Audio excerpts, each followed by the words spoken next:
Bab 12. Penutup. Kisah lahirnya filosofi teras selalu dikaitkan dengan kisah Zeno dari Citium yang sudah diceritakan di bab 1. Bisa dikatakan filosofi teras dilahirkan dari sebuah bencana, minimal bagi Zeno, yang harus mengalami kapal karam jauh dari tempat tinggalnya dan terpaksa tinggal di tanah asing. Namun bencana pribadi itu terbukti menjadi titik kehidupan yang penting, karena dari situ Zeno mempelajari filsafat dan akhirnya mendirikan sekolah pemikirannya sendiri yang bertahan selama lebih dari 2000 tahun. Bahkan gemanya tiba di tangan kamu, pembaca buku ini. Konon, Zeno dikutip mengatakan ini saat dia merefleksikan jalan hidupnya. Perjalanan saya paling makmur justru ketika saya mengalami kapal karam. Ada yang mengatakan bahwa Stoicisme adalah defensive philosophy, sebuah filosofi yang terlalu menekankan pada membela diri terhadap kemalangan dan penderitaan, dan tidak memberikan banyak formula untuk kebahagiaan. Saya pribadi tidak setuju sepenuhnya dengan pendapat ini. Memang benar, jika membaca tulisan-tulisan Seneca, Epictetus, Marcus Aurelius, dan filosof-filosof Stoa lainnya, kita mendapatkan kesan bahwa filosofi ini lebih menekankan pada melindungi diri dari penderitaan, khususnya di alam pikiran kita. Namun justru karena hal itu juga filosofi terasa lebih mendekatkan diri kita kepada kebahagiaan sejati.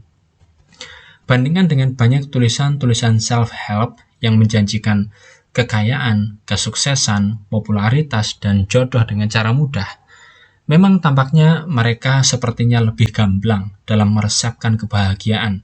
Misalnya 7 rahasia kaya cepat, 7 kunci bahagia, 7 cara mudah dapat jodoh, dan lain-lain. Tetapi, apakah kebahagiaan yang dijanjikan adalah ilusi, ingin mengendalikan hal-hal yang tidak bisa dikendalikan? Selain itu, saya percaya kebahagiaan tidak bisa dijadikan tujuan, tetapi ia hanyalah efek samping. Loh, gimana? Apa sih kebahagiaan? Ia adalah sebuah kondisi mental, a state of mind yang abstrak, tidak bisa didefinisikan sampai saat kita merasakannya. Selain itu, definisi bahagia sendiri berbeda-beda dari satu orang ke orang yang lain. Ada orang yang berbahagia ketika ia berprestasi dalam bidang yang ditekuninya. Ada yang bahagia karena mencintai dan dicintai oleh pasangannya. Ada yang berbahagia karena bisa menolong orang yang kurang beruntung, dan banyak lagi. Dengan begitu, banyak versi kebahagiaan. Rasanya sulit menciptakan formula tunggal meraih kebahagiaan. Karenanya, kebahagiaan adalah efek samping ketika seseorang memaknai hidupnya sendiri dan meraih makna itu. Mungkin sebuah contoh bisa membantu. Bayangkan seorang ahli pedang di Jepang abad ke-12 yang menghabiskan seumur hidupnya menempa besi menjadi pedang terbaik untuk digunakan oleh samurai, yaitu pendekar di Jepang masa feodal. Bagi orang lain, pekerjaannya rasanya tidak fun, menghabiskan waktu di tungku panas, bekerja dengan peluh keringat di bengkelnya, jauh dari suasana sejuk co-working space ber-AC ditemani kopi ala Italia. Akan tetapi, saat dia menyelesaikan sebuah pedang yang masterpiece, yang kemudian membuat girang hati seorang samurai yang memilikinya, maka kebahagiaan yang dia rasakan adalah efek samping dari pencapaian itu, dan mungkin tidak bisa dimengerti orang lain dari profesi yang berbeda. Sang ahli pedang tahu tujuan hidupnya, yaitu membuat pedang terbaik, dan bahagia terasa ketika tujuannya terrealisasi. Dia tidak mengejar kebahagiaan itu sendiri, tetapi dalam usahanya mengejar pedang yang sempurna, dia menemukan kebahagiaan. Kebahagiaan adalah efek samping. Kita cukup melihat sekeliling kita untuk menemukan orang-orang yang tampak bahagia secara real. Walaupun menurut standar umum dunia mungkin dia tidak berkelimpahan harta, tidak memiliki istri cantik atau suami ganteng, tidak memiliki popularitas berjuta follower di media sosial, dia mengetahui makna dan tujuan hidupnya, dan dia sedang merealisasi itu. Apa hubungan ini semua dengan stoicisme yang dianggap hanya sebuah filsafat defensif yang tidak memberikan kebahagiaan? Menurut saya justru sebaliknya.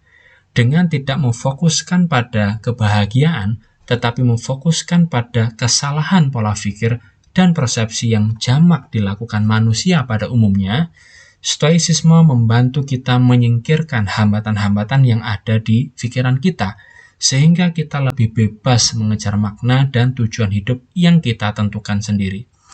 Dengan memahami dikotomi kendali, kita belajar ikhlas dan tidak meresahkan hal-hal yang tidak bisa kita kendalikan, dan memfokuskan energi pada hal-hal yang bisa kita kendalikan. Kita belajar mengendalikan interpretasi atas semua kejadian di dalam hidup kita, sehingga kita tidak menjadi reaktif terus terhadap situasi bagai sekoci tak berdayung di lautan lepas. Kita juga diingatkan untuk selalu hidup selaras dengan alam, dengan cara menggunakan nalar dan kebijaksanaan kita di semua situasi. Kita berhadapan dengan manusia lain dengan menyadari bahwa manusia tidak ada yang sempurna, sama seperti kita sendiri tidak sempurna dan tidak berhak menuntut diperlakukan istimewa. Kematian bukan sesuatu yang menakutkan kita, tetapi justru memotivasi kita untuk memanfaatkan hidup sepenuh-penuhnya. Jika kita bisa membayangkan seseorang yang mampu melakukan semua di atas, tidakkah secara langsung orang tersebut sungguh akan lebih mudah merasakan kebahagiaan itu sendiri? Karena mereka yang menjalankan prinsip-prinsip di atas dan terus ingat untuk hidup dengan menahan emosi, bersikap adil, berani, dan bijaksana, akan lebih kuat, tabah, dan fokus dalam mengejar tujuan dan makna hidupnya, apapun itu. Bagaikan kisah sang ahli pedang yang bisa fokus pada pekerjaannya tanpa dipusingkan oleh komentar di media sosial atau cemoohan tetangga, dan kemudian menghasilkan mahakarya pedang. Akhirnya, secara tidak sengaja, dia mendapatkan efek samping kebahagiaannya. Buku ini lahir dari passion saya pribadi yang merasakan manfaat luar biasa dari filosofi teras. Sejak mempelajari dan berusaha mempraktikkan stoicisme di dalam hidup, saya mendapati diri saya menjadi lebih sabar, lebih tenang, dan lebih positif. Dikotomi kendali menjadi sebuah prinsip penting yang mudah diaplikasikan kapan saja kita merasakan berbagai emosi negatif, seperti cemas, kesal, sampai marah. Berbagai panduan praktis seperti premeditatio malorum telah saya rasakan sendiri membantu memberikan imunisasi menghadapi berbagai peristiwa tidak menyenangkan dalam hidup sehari-hari. Tips praktis mengenai berhubungan dengan orang lain juga membuat saya lebih sabar dan empati kepada orang lain, termasuk orang-orang yang dulu saya cap sebagai menyebalkan. Sebagai penulis buku 7 kebiasaan orang yang nyebelin banget, tentu saya cukup memahami topik ini. Tentunya saya belum mencapai kesempurnaan seperti yang sering digambarkan sebagai sosok sang bijak atau the sage di dalam teks Stoa, dan pastinya saya tidak akan pernah bisa mencapainya. Tetapi yang pasti, saya merasakan perubahan terus-menerus yang lebih baik. Lebih besar lagi harapan saya bahwa buku ini bisa membantu kamu. Survei kekhawatiran nasional di awal mengungkapkan bahwa ada banyak sekali dari kita yang merasa khawatir mengenai hidup ini, baik hidup secara keseluruhan maupun beberapa bagian dari hidup. Jika tidak semua bagian dari filosofi teras ini bisa dipraktikkan oleh kamu, besar harapan saya bahwa minimal ada sebagian kecil yang bisa membantu memperbaiki kehidupan sehari-hari. Paling minimal efeknya seharusnya bisa membantu mengurangi tingkat kekhawatiran kamu dalam menjalani hidup. Filosofi berasal dari gabungan dua kata Yunani, yaitu philos atau mencintai, dan sophi atau kebijaksanaan. Filosofi secara literal bisa diartikan mencintai kebijaksanaan. Bagi para filosof Stoa, tidaklah cukup untuk memahami dan membahas filsafat saja, tetapi filsafat harus diterapkan dalam hidup nyata. Karena itulah stoicisme sering disebut sebagai salah satu filosofi yang paling praktis karena mementingkan aplikasi di dunia nyata dan bukan hanya sebagai wacana teoretis atau konsep saja. Jangan hanya berkata kamu sudah membaca banyak buku, tunjukkan bahwa melalui buku-buku tersebut kamu telah belajar untuk berpikir lebih baik, menjadi seseorang yang bijak memilih, memilah, dan merenung. Buku-buku bagaikan latihan beban bagi pikiran.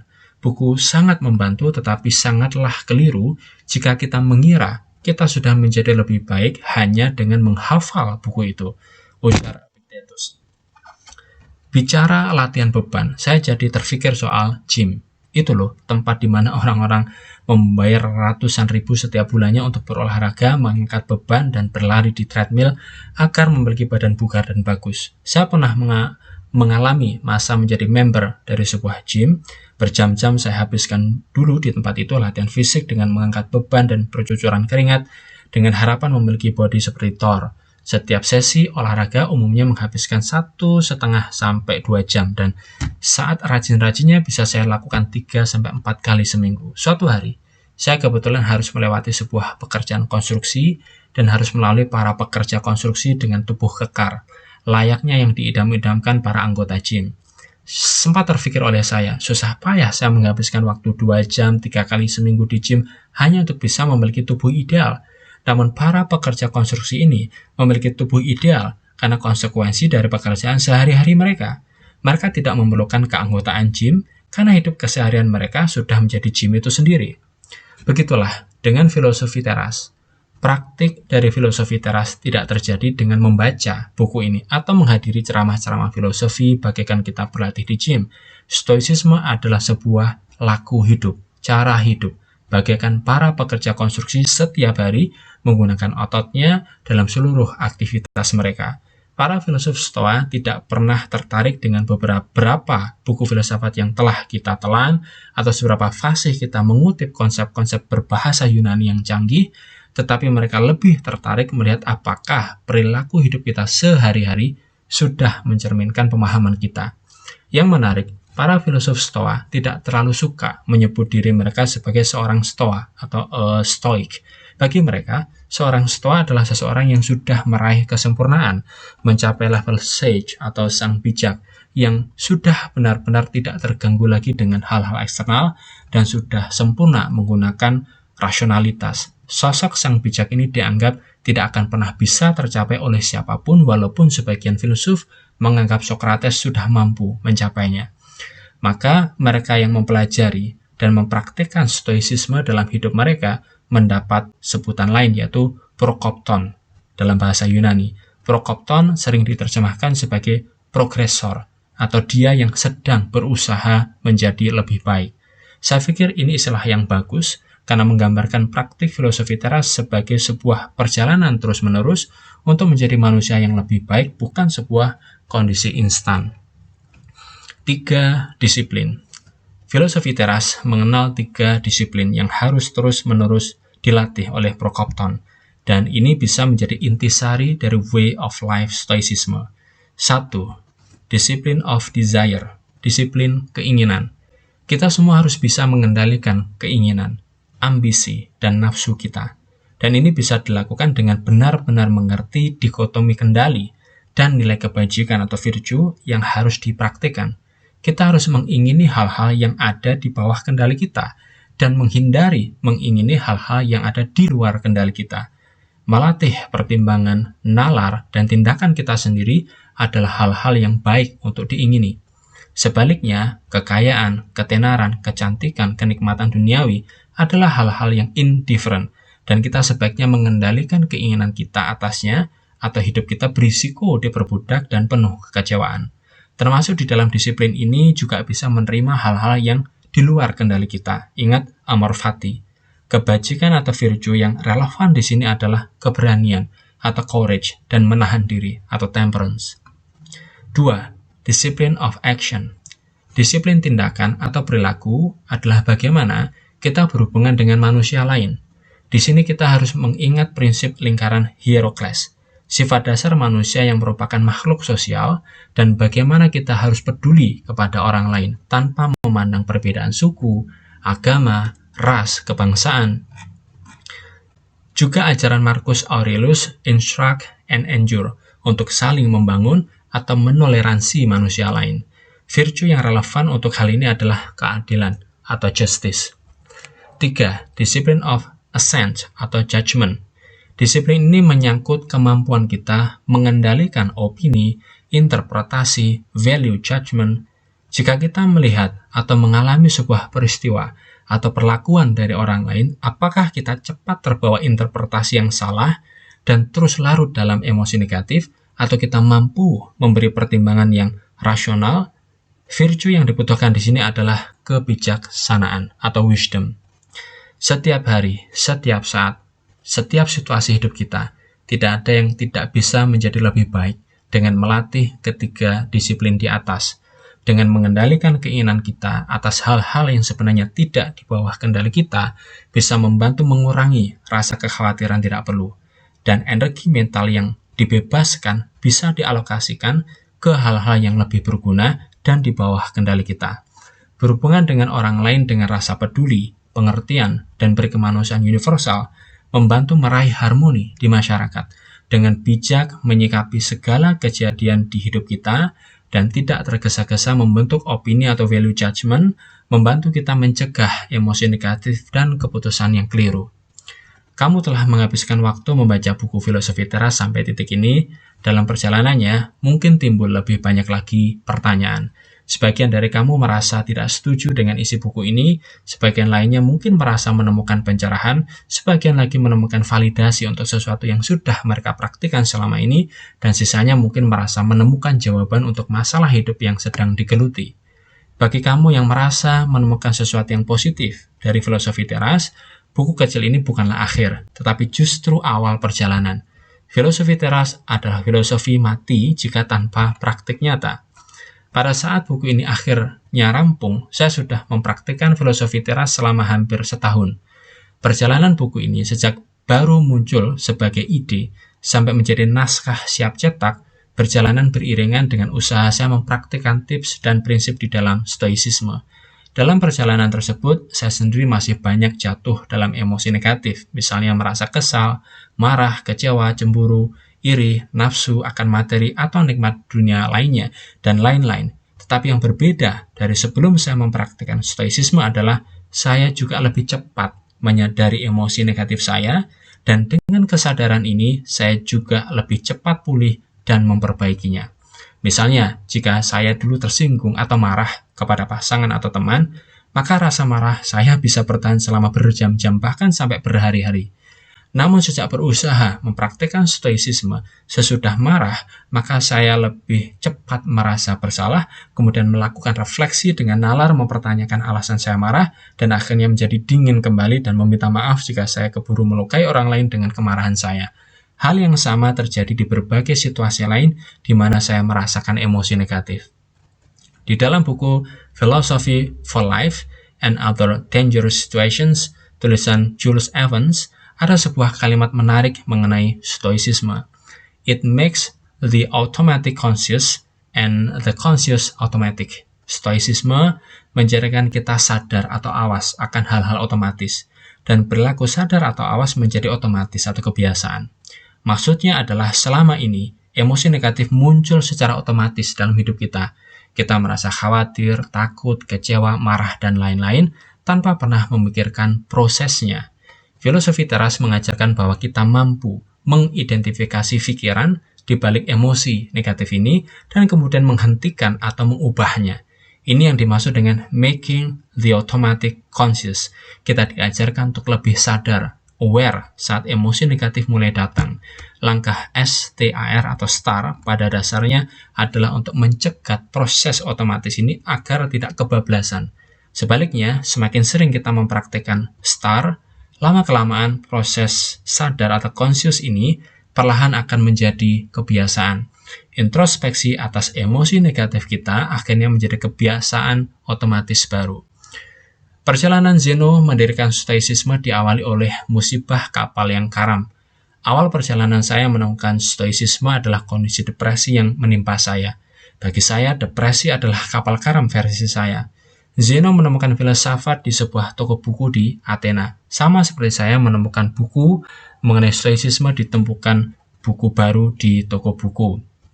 Bahwa saya menemukan filosofi ini saat di titik terendah, dan bukan saat keadaan saya baik-baik saja, justru menjadi bukti betapa powerfulnya filosofi ini dalam membangun mental yang lebih kokoh, yang lebih kuat melawan emosi negatif. Saya percaya filosofi teras ini bisa membantu banyak pembaca yang sedang terpuruk. Jika kamu memutuskan untuk mencoba mempraktikkan filosofi teras, maka saat menutup buku ini dan melangkah kembali ke hidup nyata, Bersiaplah untuk menjalani berbagai tantangan. Tantangan bisa datang dari dalam diri sendiri. Segala pikiran buruk seperti keraguan, kecemasan, kekhawatiran, kemarahan, atau dari luar, perlakuan orang lain yang menurut kita tidak menyenangkan, atau sekedar kesialan kecil maupun musibah besar. Namun ingatlah bahwa pikiran dan nalarmu sepenuhnya ada di kendalimu sendiri. Kamu dan saya akan mengalami kegagalan, jatuh dan bangun, tetapi ingatlah makna prokopton atau progresor, yaitu terus berusaha menjadi lebih baik. Di saat-saat kita gagal mengendalikan emosi atau hawa nafsu, atau kita telah memperlakukan orang lain dengan tidak semestinya, sepanjang kita segera sadar akan kesalahan kita, kita bisa mampu bangkit lagi dan berusaha lagi. Seterusnya sampai akhir kita tiba. Selamat menjalani hidup dengan keberanian, kebijaksanaan, menahan diri, dan keadilan. Semoga kita semua bisa meraih apatheia. Dalam bahasa Yunani berarti kedamaian pikiran atau peace of mind dan ketenangan senantiasa. Jika saya berkata pada seorang atlet, coba tunjukkan otot bahumu, dan ia menjawab dengan, lihatlah besi-besi beban saya, maka saya akan katakan, enyalah kau dengan semua besi bebanmu. Saya tidak ingin melihat besi bebanmu, tapi apa yang sudah kamu dapatkan dengan menggunakan besi beban itu. Epictetus.